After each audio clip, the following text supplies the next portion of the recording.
আসসালামু আলাইকুম। কেমন আছেন সবাই? আশা করি অবশ্যই ভালো আছে। আলহামদুলিল্লাহ, আল্লাহর রহমতে আমি অনেক ভালো আছি। আমি দেখতে আসলাম আমার পাখির বাচ্চাদের, আপনাদেরকেও সাথে দেখাই। লাইট দিলাম। এই তো আমার পাখির বাচ্চা, মাশাল্লাহ 5টা বাচ্চা আছে, তারা কিন্তু বড় হয়ে গেছে আলহামদুলিল্লাহ। এই যে ওটা হচ্ছে প্যারেন্টস।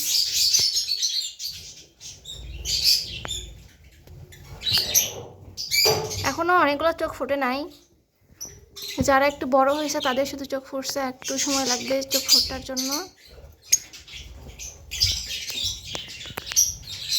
মেলটা বাহিরে আছে আর ফিমেলটা ভিতরে আছে।